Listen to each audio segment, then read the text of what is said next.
Hello everyone, welcome to deserving India. दोस्तों, जैसा कि आपको पता है यूपीएससी का मेंस का पेपर काफ़ी आ चुका है नज़दीक। ऐसे में आप लोगों को जो मेंस का आंसर राइटिंग का प्रैक्टिस है, मैं ऐसा उम्मीद कर रहा हूँ कि काफ़ी बेहतर चल रहा होगा।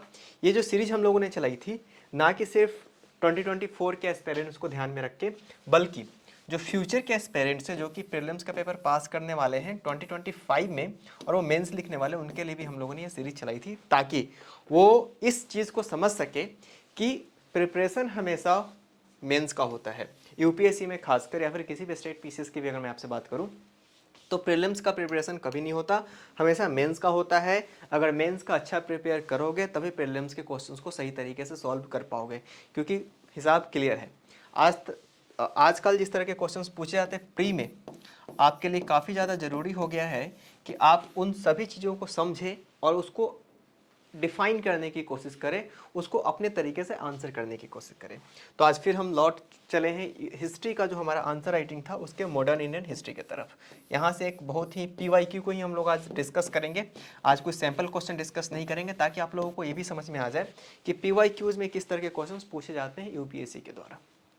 चलिए तो देखते हैं आज। ये है 2023, जो कि बिल्कुल इससे पहले वाला जो पेपर हुआ था, जो भी पेपर होना है उससे जस्ट पहले जो पेपर हुआ था उसका हम क्वेश्चन देखेंगे मॉडर्न इंडियन हिस्ट्री का। आपको पता है कि हिस्ट्री को जीएस पेपर 1 में रखा गया है, तो जीएस पेपर 1 का जो क्वेश्चन है उसको हम डिस्कस करते हैं। क्वेश्चन क्या पूछा गया है कि what was the difference between Mahatma Gandhi and Rabindranath Tagore in their approach towards education and nationalism. तो नेशनलिज्म और एजुकेशन को लेकर इनका क्या अप्रोच था, ये किस तरीके की चीज़ों को लेकर कंसिडर करते थे, आपसे क्वेश्चन पूछा गया।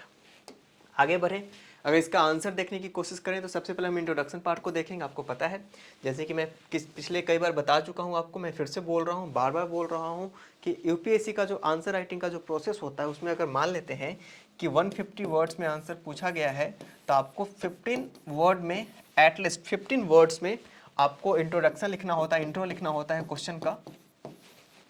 उसी के साथ साथ 15 वर्ड में आपको कंक्लूड करना होता है क्वेश्चन को, जिसको कि हम लोग कंक्लूजन बोलते हैं। बच गया जो वर्ड्स, उन वर्ड्स में 80% वर्ड्स में हम क्या करते हैं, हम लिखते हैं उसका बॉडी पार्ट। तो इंट्रो पार्ट तो इंपॉर्टेंट है ही, इसी के साथ साथ बॉडी पार्ट भी काफ़ी ज़्यादा इंपॉर्टेंट है। तो चलिए पढ़ते हैं इसके इंट्रोडक्शन को। Mahatma Gandhi and Rabindranath Tagore, two prominent figures in Indian history, had distinct approaches to education and nationalism, reflecting their differing vision for India's future. इन दोनों का सोच एक था, सोचने का तरीका डिफरेंट था, तो अलग अलग तरीके से ये दोनों सोचते थे। कई मुद्दे पे ये दोनों सहमत भी हुआ करते थे, कई मुद्दे पे असहमत भी हुआ करते थे। जैसे कि आपने देखा होगा कि जलियांवाला बाग मैसेकर के बाद से महात्मा गांधी जी ने कैसरे हिंद की उपाधि लौटा दी थी, उसी तरीके से रविन्द्रनाथ टैगोर जी ने नाइटहुड की उपाधि लौटा दी थी अंग्रेजों को। तो ये भी एक सिमिलरिटीज देखने को मिलता है, लेकिन कई मुद्दे ऐसे थे जहाँ पे एक दूसरे से बिल्कुल असहमत थे रविन्द्रनाथ टैगोर, गुरुदेव और महात्मा गांधी। आगे बढ़ेंगे। हाँ, मैं आपको एक और बात बता दूं कि महात्मा गांधी और रविन्द्रनाथ टैगोर के बीच एक और मतलब अजीब सा रिश्ता है कि गुरुदेव सबसे पहले, गांधी जी ने ही रविन्द्रनाथ टैगोर को कहा था और बापू यानी कि राष्ट्रपिता सबसे पहले रविन्द्रनाथ टैगोर ने महात्मा गांधी जी को कहा था। एक दूसरे को वाइस वर्सा इन्होंने बोला था। अगर मैं बॉडी पार्ट को डिस्कस करूं तो गांधी जी का जो अप्रोच था एजुकेशन को लेकर वो काफ़ी ज़्यादा रूटेड था उनके फिलॉसफी में, जो जिसको बोलते थे नई तालीम। यहाँ से क्वेश्चन पूछा जा चुका है, नई तालीम किसके लिए, किसने इस फिलॉसफी को आगे बढ़ाया था, किसने इसको क्वाइन किया था, जिसको कि बेसिक एजुकेशन के तौर पे भी जाना जाता है। He advocated for a system that was closely tied to manual labour, vocational training and moral development. तो आपको पता है कि नैतिक आधार पे बहुत ज़्यादा बल देते थे Gandhi ji. Gandhi believed education should be a practical, character building and grounded in Indian culture. ये जो भारत का जो पुराना समृद्ध संस्कृति रही है उसको ये बांधने का काम समझते थे, एजुकेशन को, पढ़ाई लिखाई को। उनका विजन क्या था कि नेशनलिज्म एम्फेसाइज्ड सेल्फ रिलायंस, आत्मनिर्भरता को एम्फेसाइज करता है, रूरल डेवलपमेंट को बताता है, क्योंकि वो बोलते थे कि भारत की आत्मा गाँव में बसती है, and return to traditional values, जो बोलते थे कि जो हमारा ट्रेडिशनल वैल्यूज है हमें उसकी ओर वापस चलना चाहिए। जैसे कि आपको यहाँ पे एक और आपको टर्म याद आ रहा होगा जो कि महर्षि दयानंद सरस्वती ने दिया था, वेदों की ओर लौटो।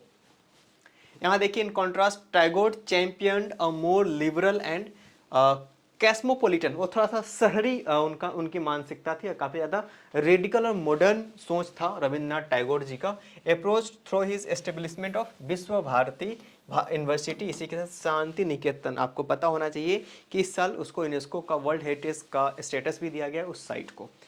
ही envisaged an education system that fostered creativity, internationalism, and holistic development, blending Eastern and Western educational ideals.